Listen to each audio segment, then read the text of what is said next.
This hearing will come to order. I thank everyone for joining us. This morning we'll explore some of the environmental research programs and activities conducted by the Department of Energy and the facilities the department offers for scientists who do this work.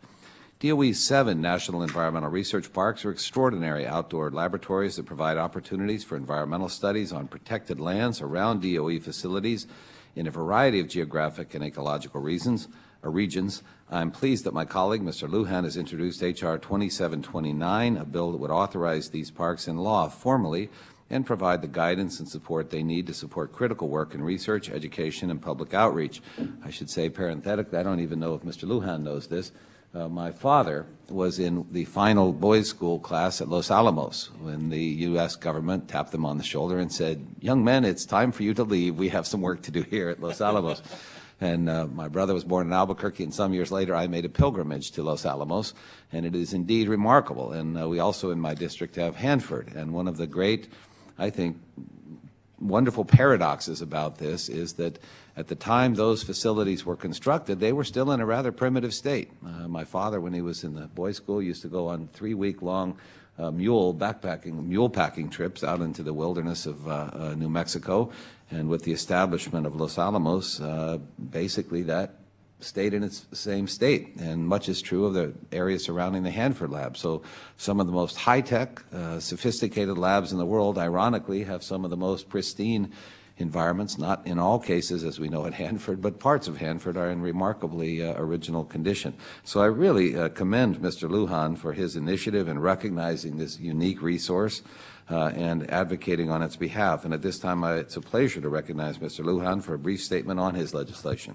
Mr. Chairman, thank you very much. And we both know how beautiful New Mexico is, and it'd be an honor if we could have some of the members of the committee visit with us and we could show them around New Mexico a bit and hopefully be able to accomplish some great things and look at some of the science behind the work that's happening there.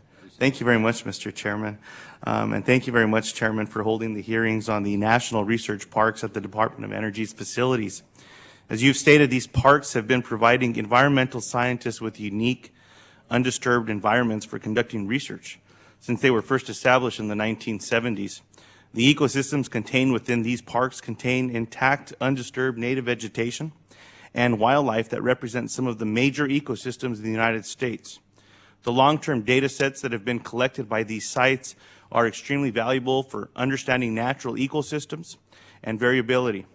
In a number of cases, these data sets represent the world's longest continuous records. For example, the scientists at Los Alamos have the world's longest running data set on soil moisture and plant water stress. The 2002 drought that killed off large areas of pinon pine in New Mexico could be understood because of the long-range data sets. This is the type of information we need to anticipate the impacts of severe weather and climate on natural systems and to develop strategies to manage the systems in the face of climate change. H.R. 2729 will provide core funding for an organizational structure to support the important work of these parks. Again, I thank the chairman for holding these hearings, and I look forward to the testimony of our witnesses today. Thank you again, Mr. Lujan. You know, one of the things that biologists talk about a lot is the changing baseline phenomenon, that when you try to study something today relative to 10 years earlier, that 10 years earlier was different than what would have been 10 years earlier. And what we have in these facilities that you've so wisely identified with this legislation is a baseline that may be a pretty real baseline. And so the data set is incredibly valuable.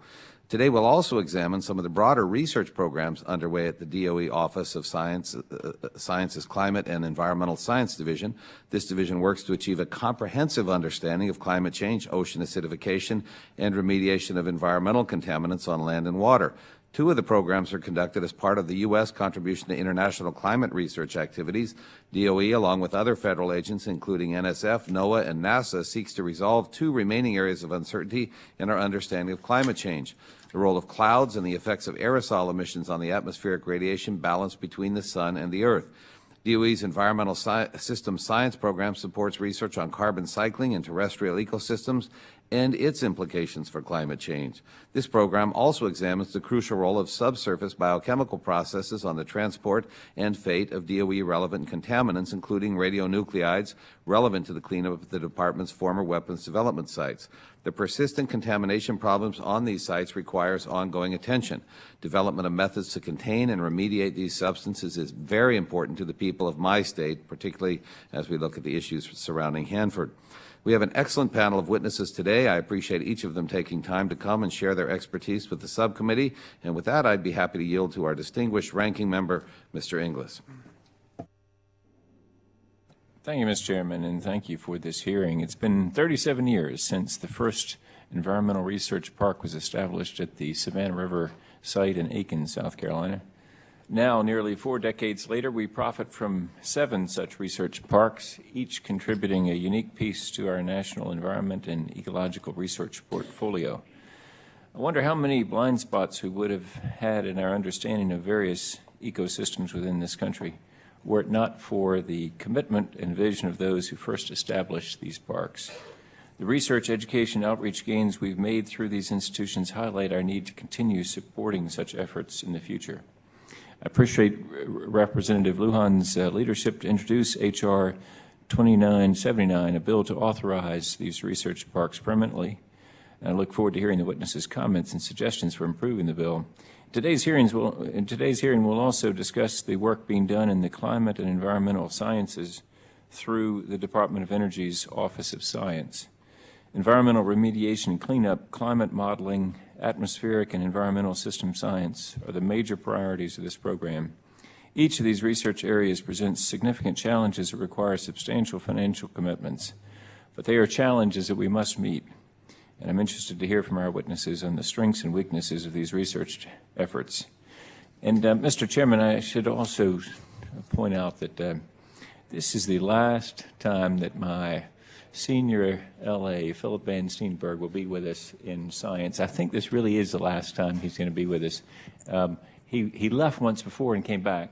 So we're hoping that I keep doing this. You know, once a year, maybe I'll have this farewell to Philip from Science Committee, and then he'll come back. But this time he may be going away for good to work at Capitol Hill Baptist Church and then off to seminary after that. But who knows? Maybe he'll decide that the ministry of the Science Committee is a good thing to commit to. We'll see if we can get him back. What do you think, Mr. Chairman? Philip, I want to thank you for your service. I hope you have more success with your next flock than you've had with this one. You're a much more recalcitrant bunch, I'm afraid. But we are all deeply indebted to the work of staff on both sides of the aisle. And I thank Mr. Inglis for acknowledging your contribution. Wish you all the best in your future role. Thank you, Mr. Chairman. I yield back. Thank you, Mr. Inglis. It's my pleasure to introduce our witnesses at this time. Dr. Paul Hanson is the Ecosystem Science Group Leader at Oak Ridge National Laboratory. Dr. David Bader will testify on his role as Director of the Program for Climate Model Diagnosis and Intercomparison. Dr. Whit Gibbons is Professor Emeritus of Ecology at the University of Georgia and Head of the Environmental Outreach and Education Program at the Savannah River Ecology Laboratory, SREL. And at this time, I'll yield again to Mr. Lujan to introduce our other witness. Thank you very much, Mr. Chairman, for allowing me to introduce our witness from Los Alamos National Laboratories. I'm happy to welcome Dr. Nate McDowell to share his expertise on these important issues with us today. Mr. McDowell is the Director of Los Alamos Environmental Research Park and a lead researcher in the Earth and Environmental Sciences Division at Los Alamos National Laboratory. Today, Dr. McDowell will testify on research and educational activities conducted by the Los Alamos National Research Park.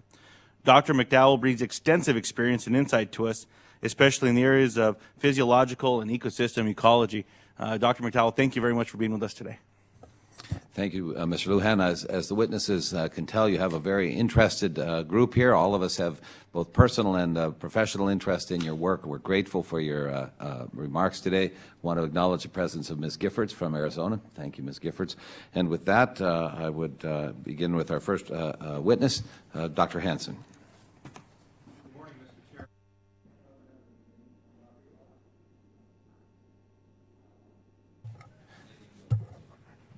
Good morning, Mr. Chairman and other members of the committee. I'm Dr. Paul J. Hanson. I hold the position of Distinguished Research and Development Scientist at Oak Ridge National Laboratory. I appreciate the opportunity to discuss the Department of Energy Office of Science's support for environmental research. My comments will highlight advances in climate change science gained through past and current support of terrestrial ecosystem research, summarize conclusions of scientific community about the need for next-generation experiments and measurements, and describe the importance of the DOE National Environmental Research Parks as a protected land resource. The Office of Science is an essential supporter of fundamental research for understanding of environmental effects associated with the application and use of energy technologies. Office of Science research has clarified and quantified the dominant role of the terrestrial carbon cycle in moderating atmospheric greenhouse gas concentrations. This achievement has been accomplished through sustained support of landscape-scale carbon, water, and energy exchange measurements in important global biomes. The Office of Science also encourages and enables large-scale innovative experiments operating over multiple years. Long-term support of elevated carbon dioxide exposure studies in a range of ecosystems is one example. Those studies have demonstrated enhanced terrestrial carbon uptake into both plant biomass and soil carbon pools. The uptake capacity is reduced, however, when nutrient limitations or water stress become key constraints. Long-term and large-scale precipitation manipulations designed to induce severe drought have revealed a tremendous contrast between the resilience of trees in wet eastern ecosystems and the vulnerability of trees in dry western environments. Warming studies, both completed and ongoing, demonstrate a complex mixture of responses, including extended growth periods and enhanced plant growth. Such arguably beneficial responses are contrasted with warming-induced losses of important greenhouse gases to the atmosphere and the acceleration of drought occurrences. Notwithstanding progress to date, new and more complex research is still needed to improve our understanding of fundamental mechanisms surrounding carbon release from long-term biological storage pools and the vulnerability of species in the face of rapid climate change. The absence of such mechanisms within ecological models undermines our current ability to provide policy-relevant predictions of both climate change impacts and future greenhouse gas trajectories from those ecosystems. Long-lived organisms and virtually all ecological communities that we recognize today will experience unique climates in the future. Therefore, controlled experiments, which allow us to manipulate a wide range of environmental conditions, are the preferred method for characterizing ecosystem responses and feedbacks. Important environmental drivers to be studied in new combinations and at multiple treatment levels include temperature, water availability, atmospheric CO2 concentration, and rising sea level in the case of low-relief coastal ecosystems. The DOE National Environmental Research Parks are distributed across the United States in a wide variety of ecosystems, from deciduous and pine forests in the east to arid ecosystems in the west. These research parks provide protected land areas appropriate for conducting climate change manipulations and for measuring ecosystem functions under changing environmental conditions. Several globally extensive biomes associated with priority carbon cycle feedback questions are not, however, represented within DOE's National Environmental Research Park network. In those cases, it will be necessary for DOE to partner with other landowners to develop and conduct the necessary experiments and measurements to advance the science of climate change. By funding multidisciplinary science at national laboratories and universities, the DOE Office of Science plays a dominant role in the support of terrestrial ecosystem studies to understand the fate and function of global land surfaces and their role in the Earth system.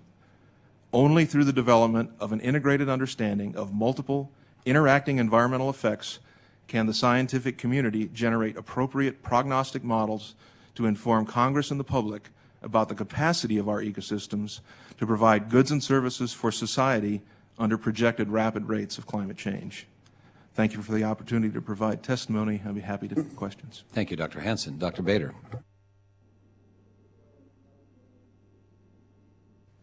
Mr. Chairman, Congressman Inglis, and members of the committee, thank you for inviting me to address the committee and provide my perspective on the Department of Energy Office of Science's Climate Change Research Program. My name is David Bader, and I am the newly appointed manager for climate change research at Oak Ridge National Laboratory, supported by the Office of Science. From June 2003 until last Friday, I was the director of the Program for Climate Model Diagnosis and Intercomparison at Lawrence Livermore National Laboratory. The PCMDI is part of the Department of Energy's Climate Change Prediction Program, and it pioneered the concept of standardized climate model experiments, which have been a major factor in the scientific advancement of climate models over the last 20 years. Most recently, PCMDI established and maintained the International Global Climate Model Output Archive for the fourth assessment report for the Intergovernmental Panel on Climate Change, published in 2007. In the past, only researchers with access to modeling centers were able to utilize climate model results in their work. Now, several thousand users are able to download and analyze the output from all the world's major modeling groups from a single location in a standardized format.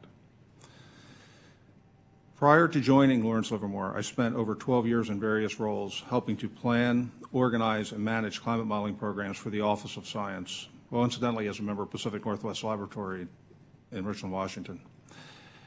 In addition, I worked with leaders of the modeling programs and other federal agencies, particularly NASA, Noaa, and NSF, to develop a national climate modeling strategy as part of the Climate Change Science Program Strategic Plan published in 2003.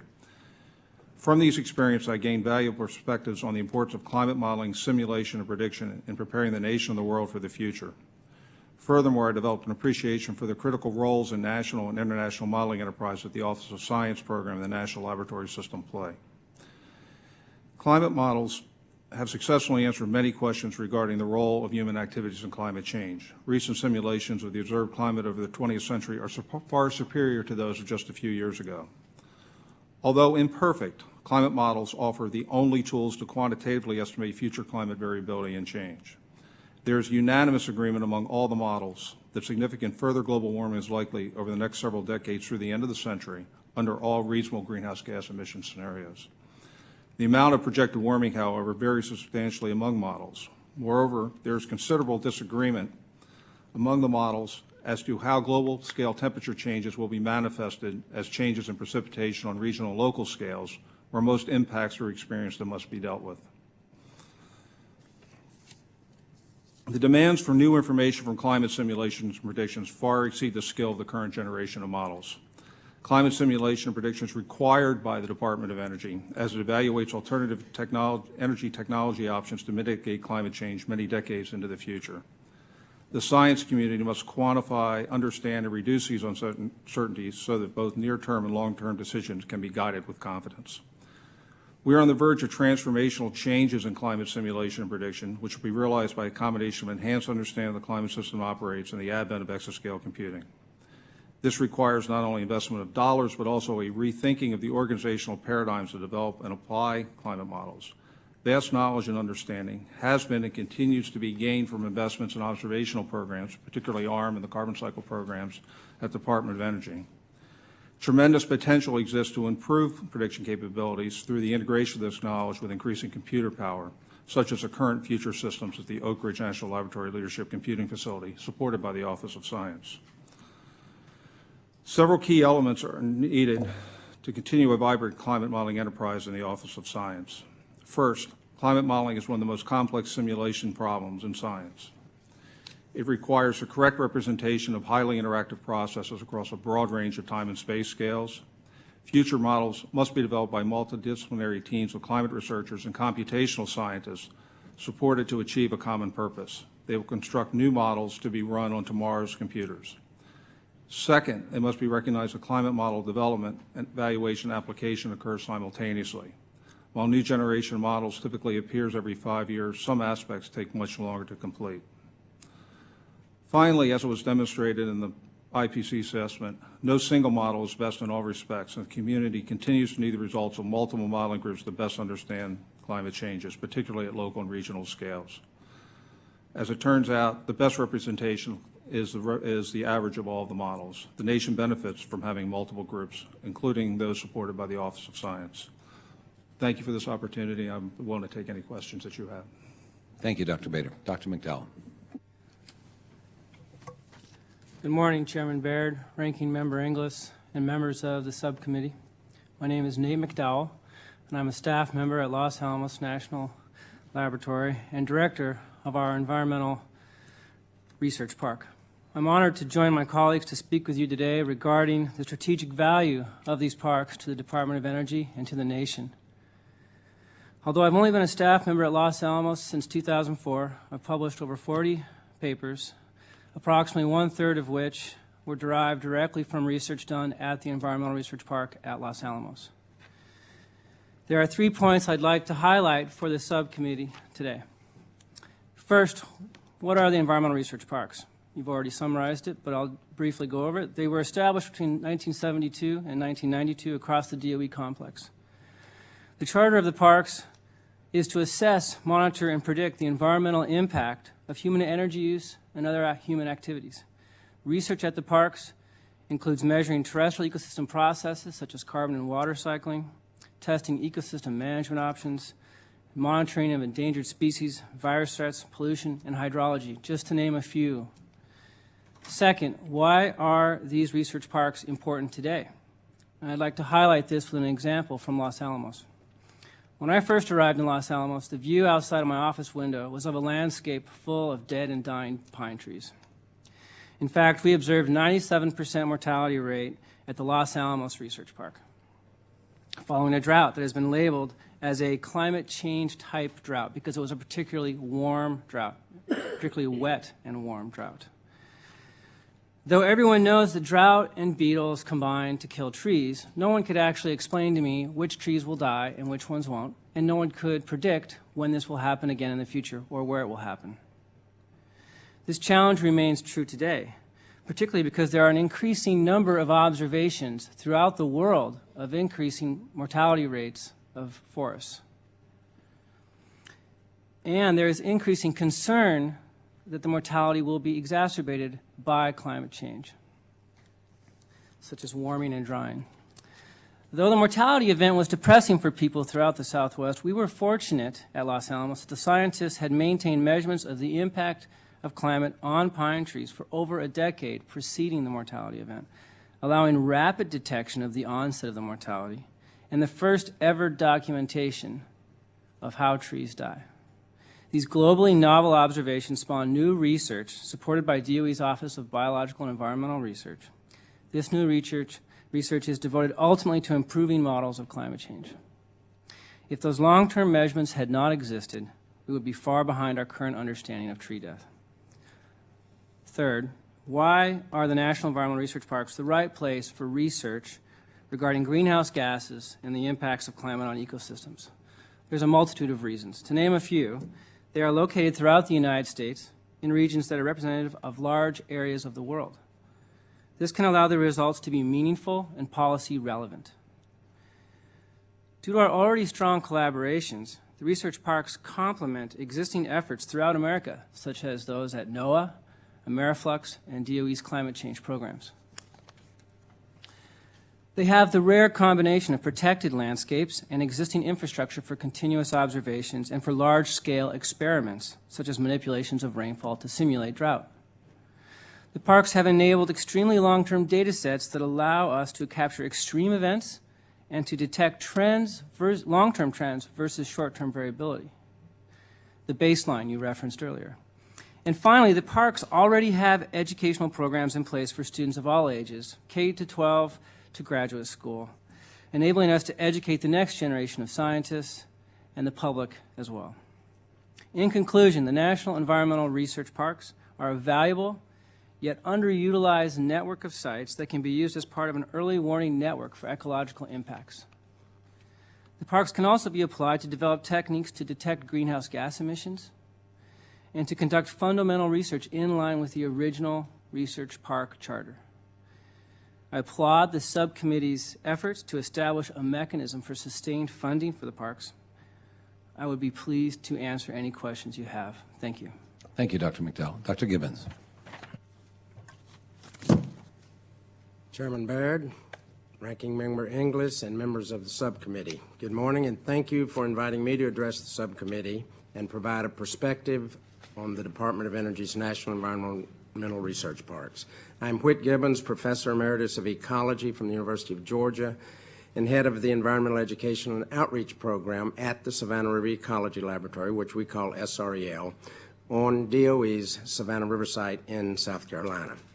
I've provided more written material to you than I will have time to read, so I'll summarize the high points by using SREL and the Savannah River site as examples of how the designations of these parks across the nation will be in the public interest.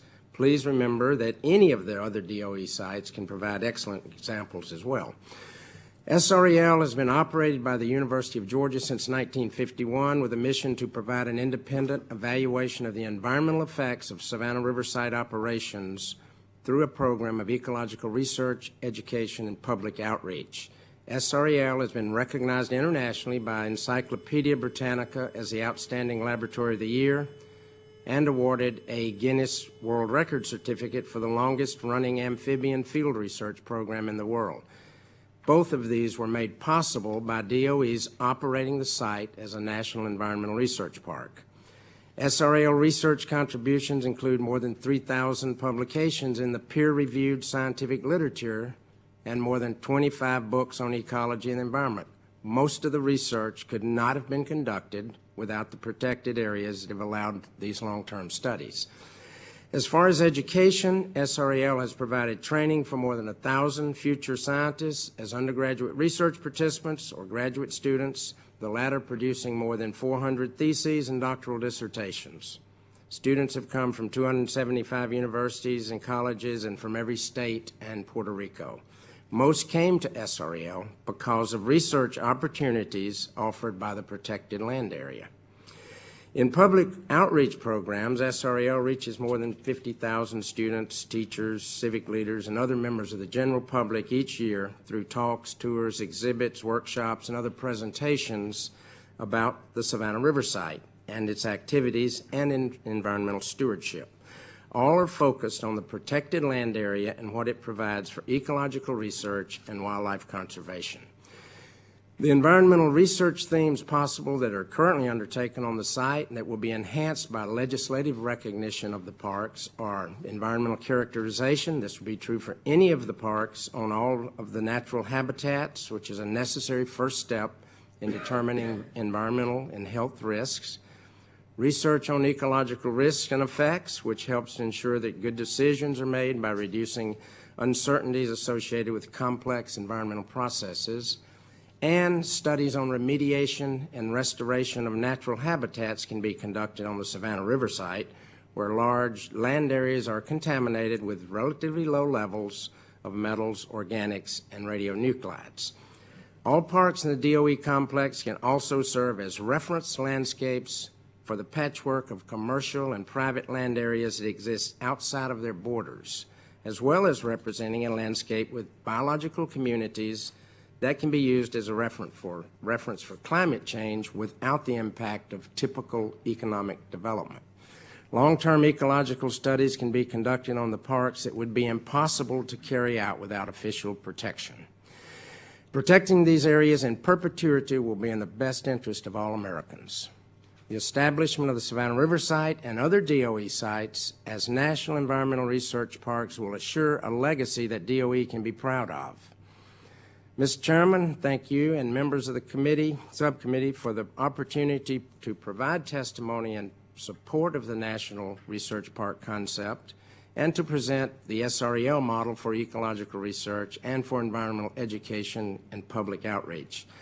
The contributions to field research relating to energy technologies that can be accomplished at these DOE sites are unsurpassed as outdoor laboratories, and they're boundless opportunities.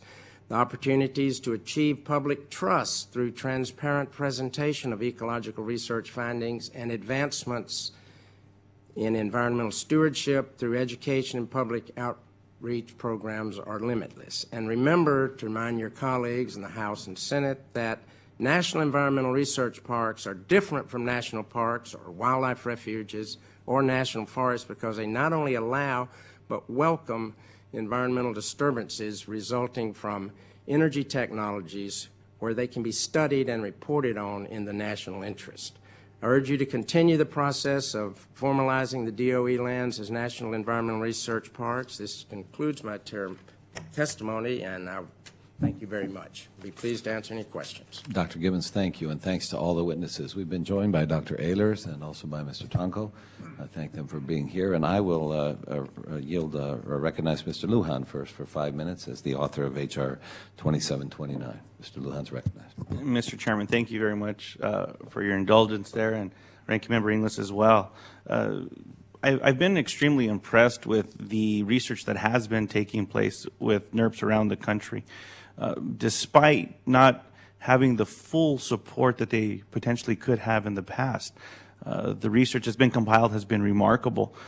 From your standpoint, what type of research could be enhanced, could grow, could be developed with additional support or funding? And I would pose that question to the entire panel. Dr. Hanson. Recent community studies have highlighted all terrestrial ecosystems as being important for fuel fiber recreational areas for everyone's backyard. So the key 6 or 7 ecosystems represented by the National Environmental Research Parks represent a real opportunity to understand how vulnerable those systems might be to climate change as an issue or other environmental issues. Dr. McDowell. Let me make sure I understand the question. You're curious what the future research applications could be if there was support for them? Sure.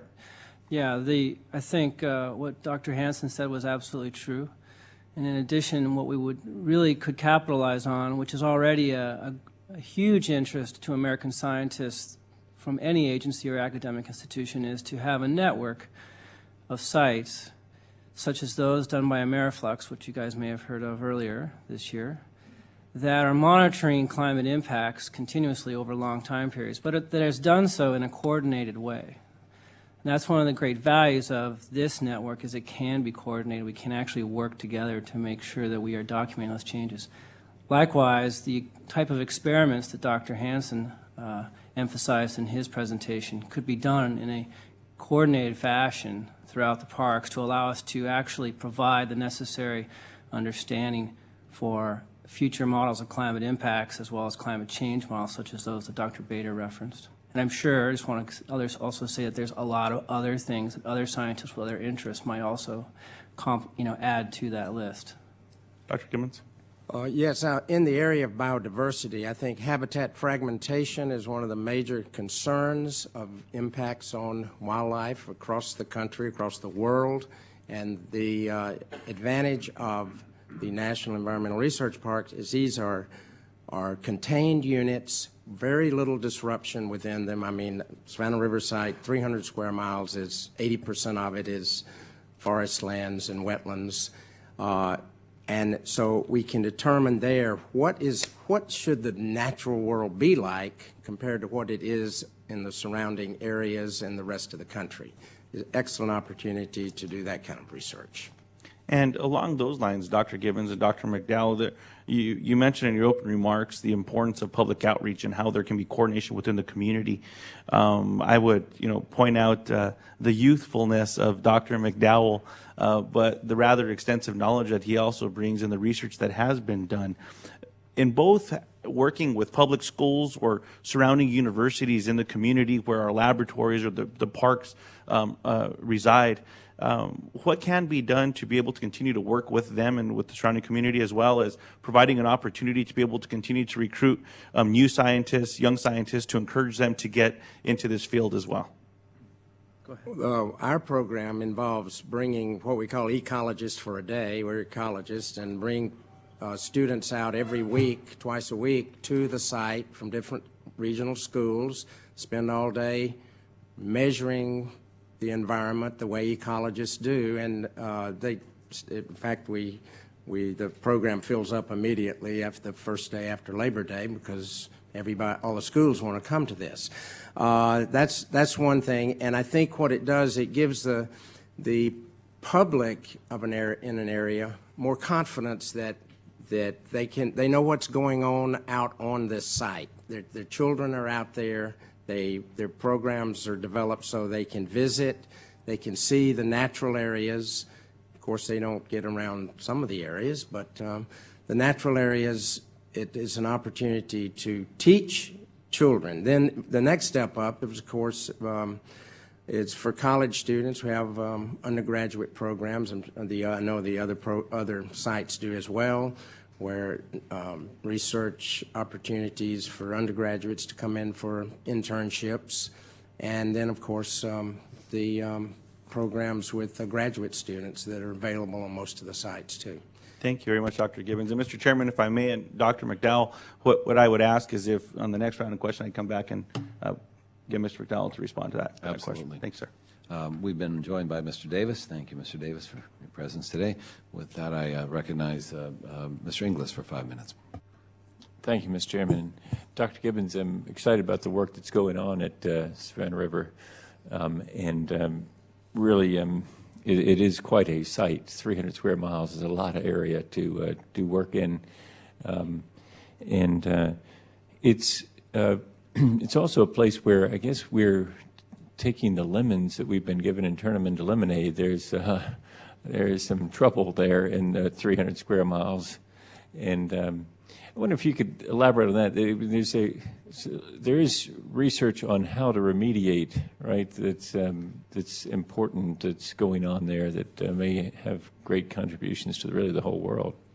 I think remediation and restoration of areas like that are particularly important. Obviously, the community wants to be assured that it's a safe place to live around, and there's admittedly low-level radionuclides. There are metal contaminations, other contaminants on the Savannah River site. I think the important part is most of them are localized, and people on the site know where they are. The next step is how do you contain them in terms of groundwater, certainly there are people, and some of the scientists at the site are involved in addressing that question. I think an important feature of a National Environmental Research Park like Savannah River is when you do have contaminated areas, you have next door to them on the same site uncontaminated areas that you can use as reference sites or controls to compare what should the habitat be like. Here, this is what it is, perhaps, in a sense of contamination. This is what it should be like.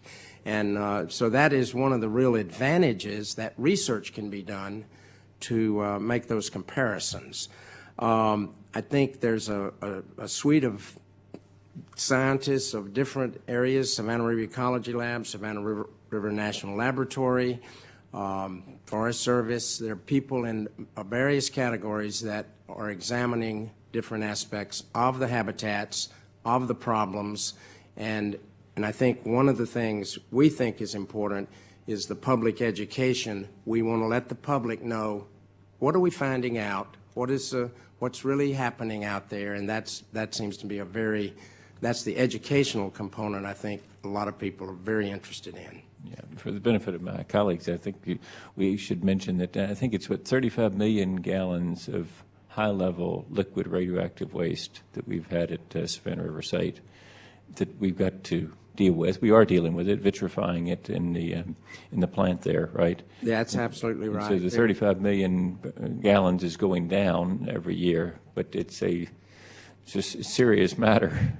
It's a major problem that is being dealt with, I think, by people there as well as it can be. Right, and it's also, you mentioned your testimony that the lab the Savannah River Ecology Lab may help us with the development of energy technologies. I wonder if you could elaborate on that.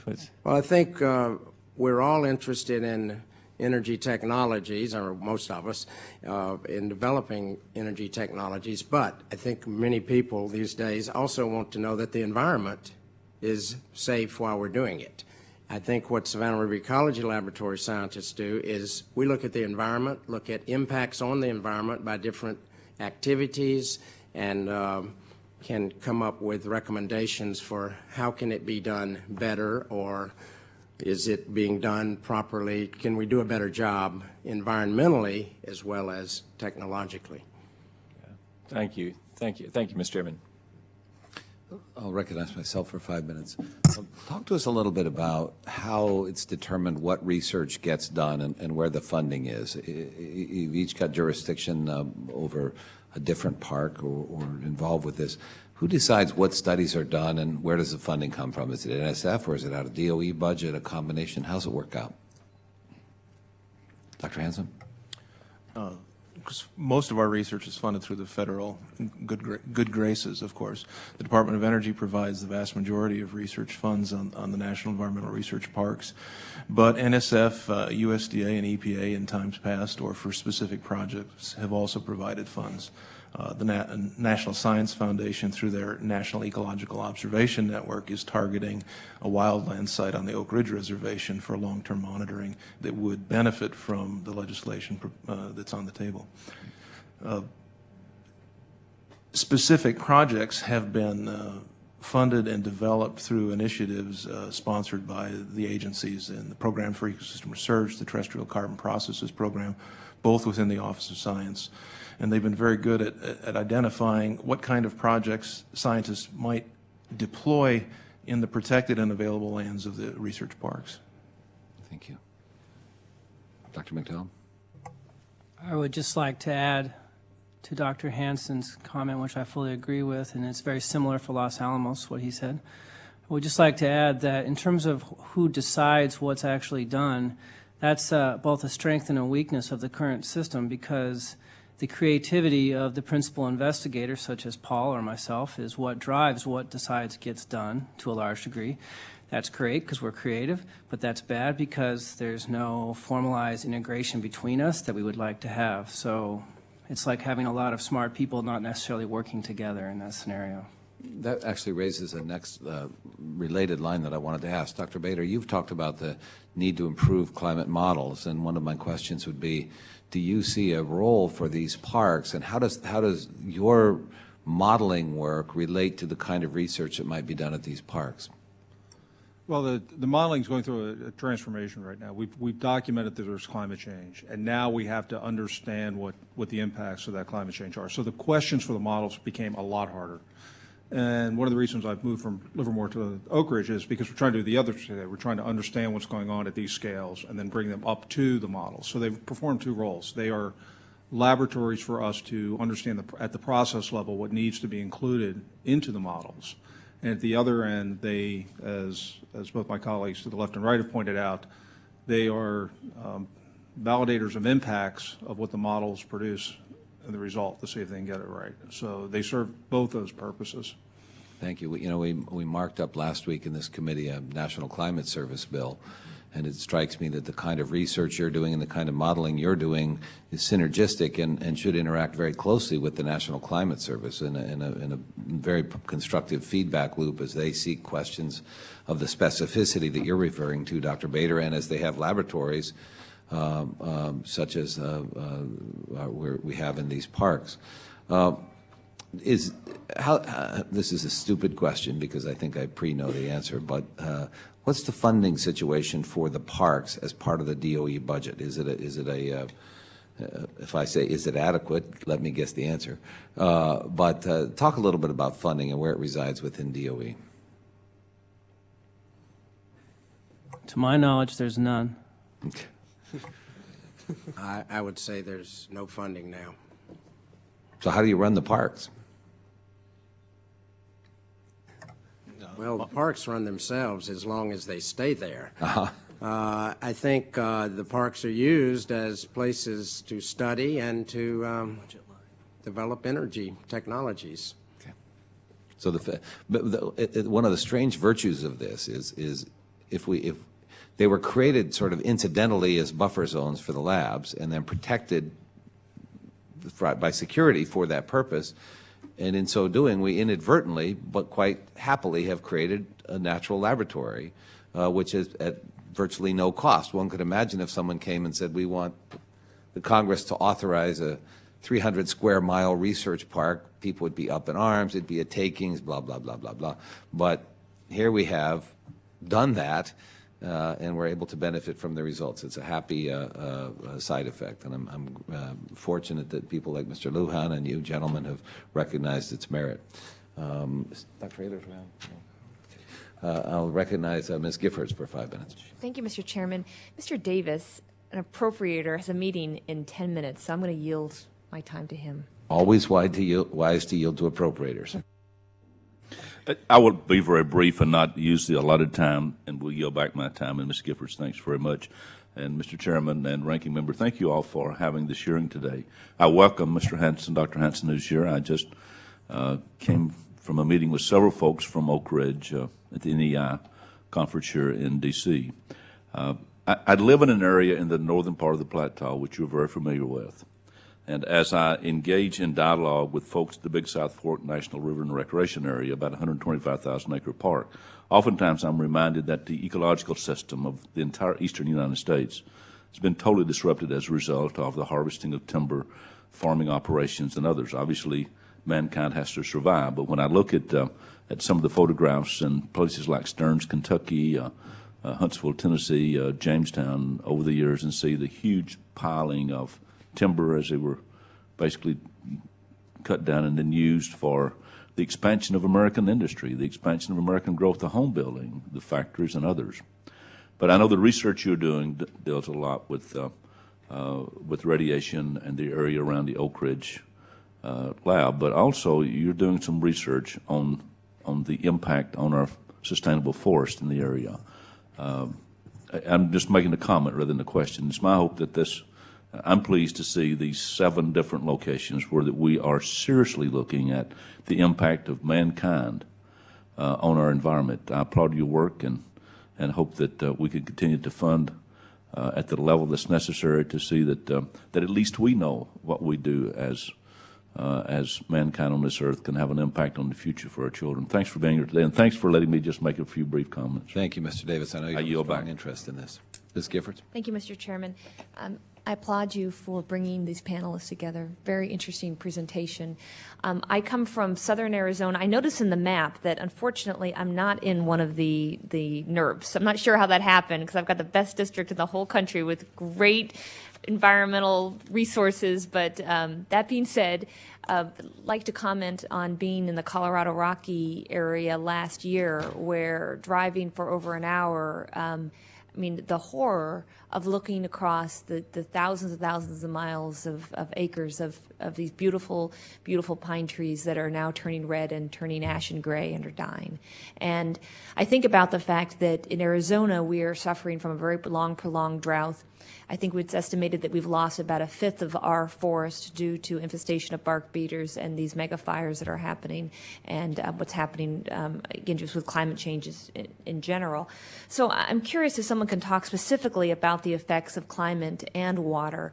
I know that there's a Los Alamos and also the Southern Nevada NERP that exists, but I'm wondering whether or not any of these facilities are specifically focused on the understanding of the hydrological cycle in arid areas.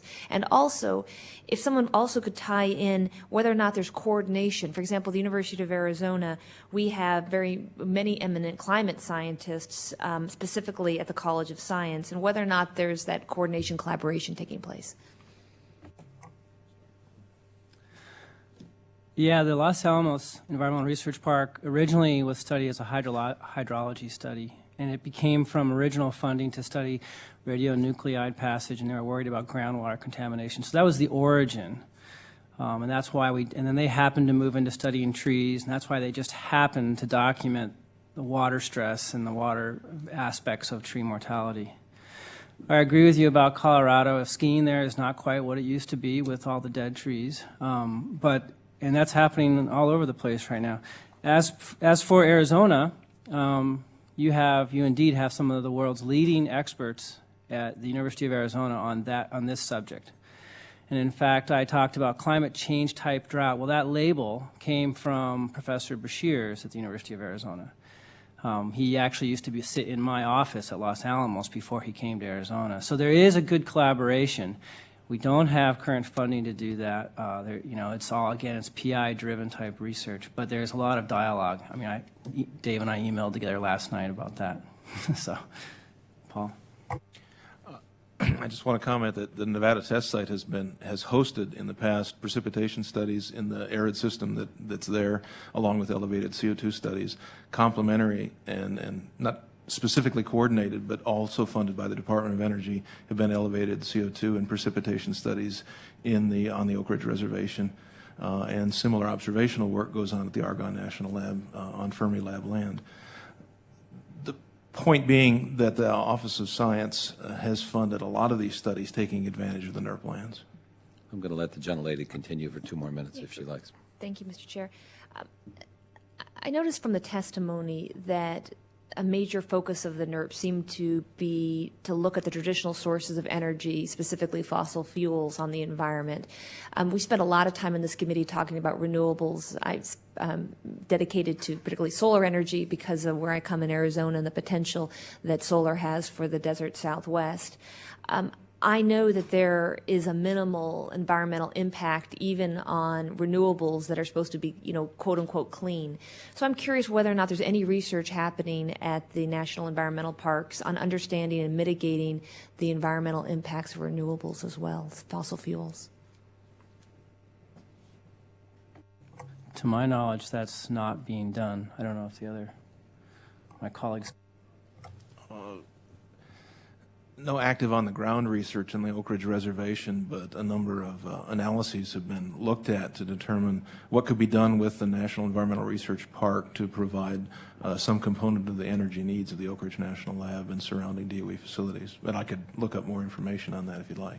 No, I appreciate that. Mr. Chairman, as we all know, as states and the country moves towards a national renewable energy standard, we're going to be seeing a rapid increase and a ramping up of renewables, and we don't quite understand them. In this committee, and the full committee, I think during the markup, I wanted to include the studying of photovoltaics when it comes to recycling on a bill that we had earlier. Unfortunately, that didn't get included, but we need to know more about how these renewables are affecting our environment as well. So thank you. We do indeed, and Ms. Giffords, one of the interesting things about the die-off of trees in the Rocky Mountains is paradoxically the legislation to prevent climate change does not currently allow most of those trees to be used as a renewable resource for energy production. Well, it allows it, but there's no tax benefit. They are mature, dead, and diseased trees are excluded from the renewable energy and renewable fuel standards in the current bill moving before this Congress. I think it's a grave mistake, and many of us are working to correct that. We have not been successful, however. Instead, we're going to let these dead trees turn into methane or carbon through forest fires rather than using them to heat homes and then replace them through reforestation, which to me is bad energy and environmental policy. But thank the gentlelady. Mr. Tonko is recognized for 5 minutes. Thank you, Mr. Chair. Just rather quickly, some of you focused on the efforts to create the next generation of climate models. And just how is that being developed? Is it relying on that interagency climate change science program, or are there ways that we can cultivate these new generations of models so as to take into account the dynamics that we need to? There's the interagency climate change science program. I worked at the Office of Science during the transition from the first Bush administration to the Clinton administration, from Clinton to the second Bush administration. And that whole, as you know, the whole interagency activity kind of reshuffles at each of those. And right now, there's nothing to replace it that I'm aware of, a reconfiguration of the interagency activity. Climate modeling is one of the true interagency parts of the U.S. Climate Change Research Program or the Climate Change Science Program, whatever incarnation you have, and does require cooperation. There's been several studies, both National Research Council and then an OSTP-sponsored study that I was on, talking about, and I alluded to it in my testimony, the organization of the agencies to actually benefit to produce climate models that really make use of all the capabilities, because it's a big problem and there's more than enough work for everybody to do. None of those recommendations seem to ever get past agency boundaries, that kind of problem, even though at the level of the technical workers, we're all cooperating very closely. So this is one of those things that's you can't fault anybody for, but is a result of a lot of inertia in the system where you really need something different. And There's lots of capabilities, there's lots of computer power, but organizing that and structuring it and managing it is something that I feel, and always will feel probably, could be improved. When we talk about a next generation of climate models, is there an item or two that is most neglected or most ignored in that? Two specific things that are being the next generation. One is increasing resolution. Our climate models don't operate at the same resolution our weather prediction models operate now. We'd like to get our climate models to be as high resolution, spatial resolution, resolve things like hurricanes and big mesoscale thunderstorms. They don't do that now. That's one aspect of it, or boundary currents in the oceans. The second thing is we want to include the interactive carbon cycle, which our colleagues are working on here, so that we can drive the models not just with concentration scenarios, but actual emission scenarios, so energy mitigation options be considered. So those are the two big areas, the incorporation of biogeochemical cycles and the increase in spatial resolution in both the atmosphere and the ocean and on the land as well. Mm-hmm. And in terms of the value added to all that's done at your centers, how is any of the info or the assistance that is able to be provided to perhaps other situations across country that gets extrapolated into that network? How does that happen? Is there a proactive quality to it, or there might be great things that you're doing that might be useful to other right. I think the first example of that is the organization I just left, PCMDI. We made the output available from the world's major climate modeling centers to thousands of people. High school kids actually would call me up because they couldn't figure out how to work with that amount of data, but it's available to anybody who wants to access and use it. And at Oak Ridge, one of the things that attracted me there, we're developing an information delivery system, so when we run the models, that information can be first to the researchers, but then to people who do impacts analysis and things like that to make that information. So that the idea is for an end-to-end system, not just for the people doing the modeling, but to deliver predictions and projections out to the broad range of users. And now, is there some sort of improvement that we can do from the congressional perspective in order to make that more fluid, more effective? I think that there's some pieces that require an infrastructure to do a lot of this work that don't lend themselves well to the traditional science research activities, and that you got to realize that they've talked about in many cases on observational systems, they call the valley of death between research to operations. The research paradigm doesn't work for operations, but getting from one to the other requires a rethinking of the organizational paradigms for how you do this. So doesn't that seem to be the common overriding theme, that we get caught in the prototype or whatever that the beginning stage is, and it doesn't get followed through right in much of the R&D? I think that's a problem. The Office of Science is a research supporting agency, so taking that into the next step, there's nobody to pick it up in the ways it needs. So is it a structure, or is it more a function of resources? Both. But resources are needed, but resources alone won't solve the problem. Thank you. Gentlemen's time's expired, but I would just address that to some degree, I think our climate service legislation, which we passed, has the potential to address this. As you may know, the mandate is for OSTP to convene the various agencies doing this relevant work, and we'll have overriding entity to coordinate and perhaps address some of these questions. So I would invite members of the committee, if they have a chance to offer suggestions regarding how that climate service should be structured, we would certainly welcome that input. And I think Mr. Tonko has highlighted precisely one of the issues that we were trying to get at with that, and I think it's been affirmed by the panelists today. So excellent line of questioning, Mr. Tonko. Thank you. Mr. Lujan's asked for a second round. I'm going to recognize myself for two quick questions, if I may.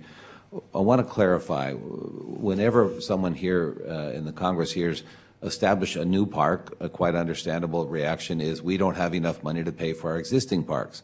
I think one of the points we want to make is these are existing parks. We are just formalizing their existence. Is that a fair portrayal, Mr. Lujan, and to the witnesses? So we're not asking for a bunch of new folks in Smokey Bear hats to go out. We're basically formalizing something that already exists. Mr. Chairman, that's absolutely correct, and I think we heard from our witnesses today not only the importance of the parks, but the established research, the establishment of the parks, and how we can fully utilize them going forward to truly understand what can be done in remediation and research and ecology and environmental studies that will be critical into the future to help us better understand what's occurring today. Thank you. I just want to clarify that, so if it comes up and our colleagues ask, we've got that in the record. Secondly, I just want to, for the benefit of the record also, is it, and I'll ask each panel just a fairly simple yes or no, is it your professional judgment that there is evidence, A, of climate change, and that B, that anthropogenic CO2 and other greenhouse gas emissions are contributing to that? Yes. Absolutely. Yes. I think that. I appreciate that. We have periodically have members of our committee who express some skepticism of that, but your combined professional, how many years have you been at this, Dr. Hanson? 23. Dr. Bader? 24. Dr. McDowell? Can I include my graduate school years? Bump it up? Absolutely. About 10. All right. 42. So we've got well over 100 years of experience. And one last part of this, have you examined the so-called skeptical arguments? Have you taken some time to look at these, and or are you only looking at the confirmatory evidence? Have you looked at some of the arguments of the skeptics, Dr. Hanson? I think the perspective is one of how science works. Projections of climate change today are what they are. Science will proceed, new findings will develop, and they may shift the projections of what climate change might be in the future. But that's the nature of climate change. A shift in direction of a projection is not a reason to disbelieve what we believe is the current condition. It's simply a recognition of new understanding. Thank you. Dr. Bader?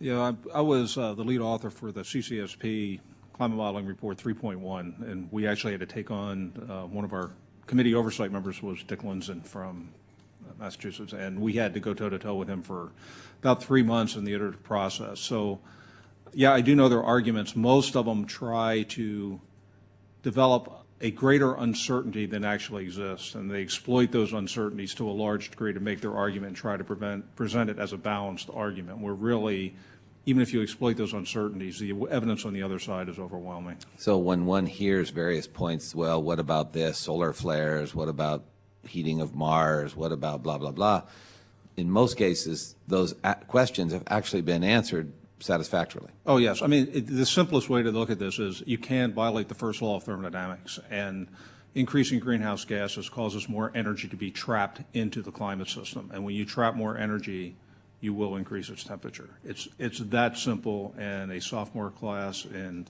thermodynamics in college teaches everybody that. Dr. McDowell or Dr. Gibbons, do you care to comment? I would say yes. I have considered the alternative viewpoints, certainly, but the bulk of the evidence that exists, perhaps you could, anyone can look at the IPCC report of 2007, concludes quite strongly that there is a real anthropogenic effect on the climate, which these guys have nicely summarized. Dr. Gibbons? I would agree with what Dr. McDowell says, and yes, I agree that all the evidence that I can have, objective evidence I've seen, is supports the anthropogenic effects. Thank you, gentlemen. Recognize Mr. Inglis for 5 minutes. Thank you, Mr. Chairman. And Dr. McDowell, in your testimony, following up on the Chairman's line of questioning just then, you pointed out that you're using your laser facility to determine if specific CO2 emissions come from biological or from fossil fuel sources. I wonder if you could describe how you differentiate the two. It may go to helping some of those folks that are skeptical in the matter. Yeah, certainly I can do that. In our particular case, we have a tunable diode laser facility which measures the isotopic composition of atmospheric CO2. The isotopic composition of atmospheric CO2 is controlled by a number of factors. The two biggest factors we can say right now, globally as well as locally at my site, are the biology of the terrestrial ecosystems, which has a very major effect on that isotopic composition, and fossil fuels. So fossil fuels are simply dead plants from a long, long time ago, and so they have an isotopic composition characteristic of plants. Now, natural gas in particular has a very distinct isotopic composition. It is very different than the ecosystems that exist today over most of the Earth. Is a natural gas burning plant it's about 6 kilometers away from my facility, just slightly uphill. So at night, as CO2 drains down the landscape, we can actually see that signal. So in the winter, when there's very high fossil fuel emissions, we almost only see the signature of fossil fuels. In the summer, when the gas plant is virtually turned off, it's at a very low level, we only see signatures that are characteristic of the ecosystems. This same sort of technology is actually applied at the global scale, particularly by Noaa, who makes these measurements around the world. Does that help? That's very interesting. Yeah, so you really can tell the difference. And what the signature is, I'm not a scientist, so now you're going to have to dumb this down to get it to where I can understand. What does the signature look like that's different? What is it reflects light differently or something, or what, when it's hit with the laser? Or? Yeah, that would be correct. The laser is an absorption process, and so the laser has different peaks it can shift to. And there's absorption of the different isotopologs, we would call them, C12O2 or C13O2, these different isotopologs. And it does pick them up, yeah. Interesting. Yeah. Yeah. And this technology is fairly unique at Los Alamos because it's very rapid. We have a very fast system that's very accurate. However, slower but just as accurate systems are run by Noaa and other organizations to allow us to do this around the world. Yeah, I'd be happy to yield to the chairman. So what you're saying to us is that you have technology that allows us to tell where the carbon in the atmosphere came from, whether it was anthropogenic through burning of fossil fuels or whether it was a natural mechanism of respiration from ground, for example, release from agriculture or some other source. That's correct. I would only add that I'm not the only one, but yeah. Okay, but this technology exists so that when Yes. people say, yes, I understand that the climate may be changing, I just don't think anthropogenic factors are the cause of that, you have a mechanism to say what percentage of the greenhouse gases, at least CO2 in this case, are from anthropogenic and what may be from natural processes. Our society does have that capability. Yeah. Dr. Bader, you want to add something to that? Is it? Yeah, at Lawrence Livermore, there's the Center for Accelerator Mass Spectrometry does similar type measurements on samples taken from the air and from water that can then do the isotopic analysis on the source of carbon. So besides the LIDAR type measurements, there's other instruments that can differentiate natural versus fossil fuel carbon. Yeah, and Dr. Bader, it's interesting when you mentioned it's the second law of thermodynamics being, first law, there we go, being applicable here. I wonder, is that just maybe, I'm trying to think, when people are skeptical about that and they say that maybe it's not caused, it's a natural effect and therefore it can't be controlled in any way by human intervention. In other words, you can't change it. It's just what it is what it is. How would you respond to that? Well, I mean, so the theory of greenhouse gas warming is well over 100 years old. It was first presented by Arrhenius at the London Society meeting. You know, nobody debates the fact that if you put more carbon dioxide into the air, that you'll trap more infrared energy. So that's where the first law of thermodynamics comes in. So while you're increasing your concentrations of carbon dioxide, you are putting in something that will decrease the amount of infrared radiation emitted, and you're still getting the same amount of solar coming in. So for a while, you're going to have more energy coming into the Earth than going out. And that's why the first law of thermodynamics applies. When you add more energy than you emit, then you're going to heat up. And eventually, the planet will heat up to the point, if it stays in equal, concentration stay constant, that it will start emitting infrared energy at the level it needs to be balanced, and it will stop warming. That takes several hundred years if you stopped changing concentrations today. The science behind this is irrefutable. The theory behind it has never been assaulted. What they try to do is obfuscate the basic theory with a bunch of other things that don't matter. Yeah. And I guess the models, I guess it must be over time, but the models it can be poked at, right? I mean, you can it's an enormously complex system, Right. the Earth's climate system, so you can poke at various points on those models, right? You can, but, I mean, so what we try to do, though, the first thing we try to do is make sure the global model does the right things globally. And up until a few years ago, these models used to, what we call drift. You'll put a model together, very complex, highly what we call nonlinear, so there are lots of feedbacks, and it wouldn't look like the Earth's climate. But they've gotten good enough, that's what I referred to. We're able to do very good simulations of the 20th century climate. We're only able to do those if we add anthropogenic greenhouse gases to the time history of concentrations in the atmosphere. If we don't do that, the planet does not warm as observed. Okay. And so the models are complex, but in some ways the system itself works as you would expect it to. Yeah. Thank you. Thank you, Mr. Chairman. Thank you, Mr. Inglis. Mr. Lujan. Thank you, Mr. Chairman, and again, Ranking Member Inglis, that what a great line of questioning.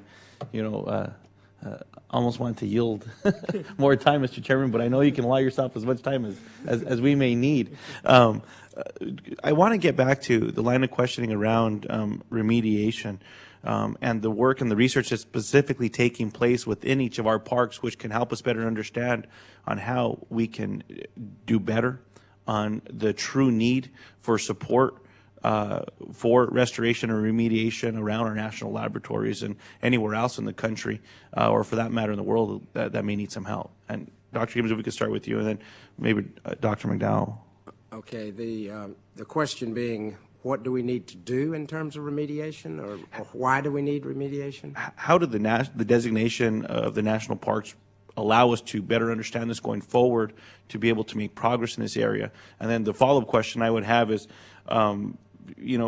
is the remediation program within DOE adequately supported today? And that would have been my follow-up, but we can address those together.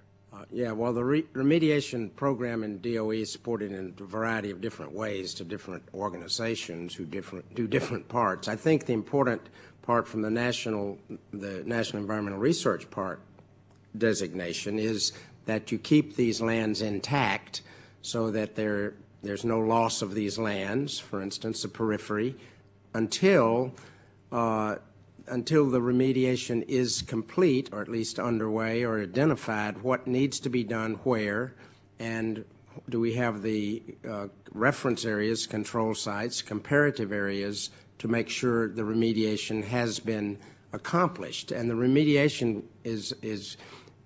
covers a host of different aspects, as you would know. I mean, one is, do you get rid of radionuclides that are in a habitat, or do you manage to contain them and live with them there?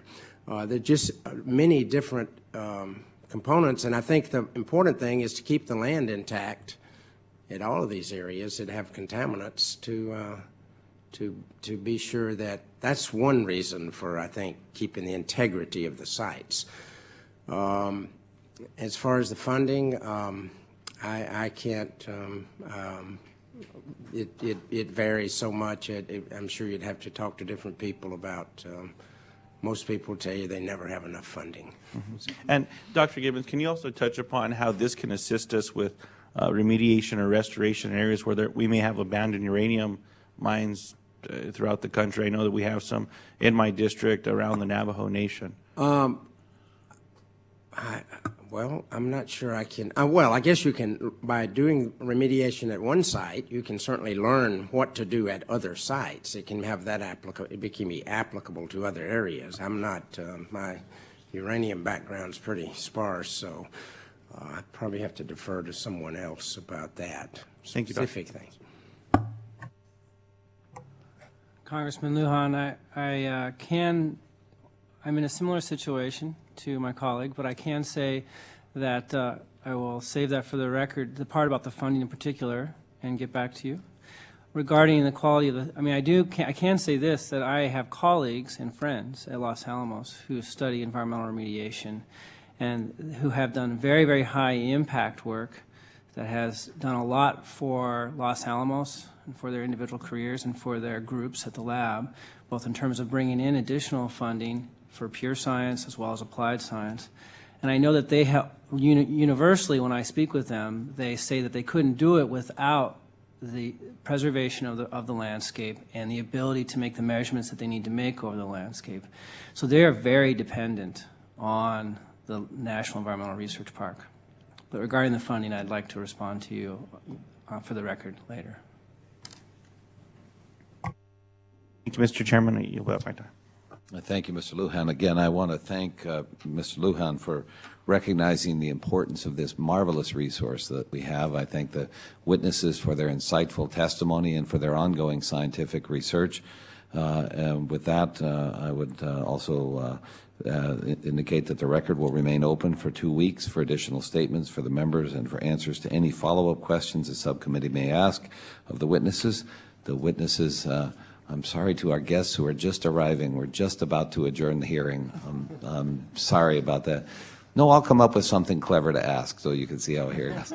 I'm very sorry about that, but I thank the witnesses. It's been a most insightful round of testimony, and I hope we have the opportunity to share the transcript with some of our colleagues who I think will find some of the testimony very enlightening. Again, thank the witnesses for their experience, and with that, the hearing stands adjourned. Thank you very much.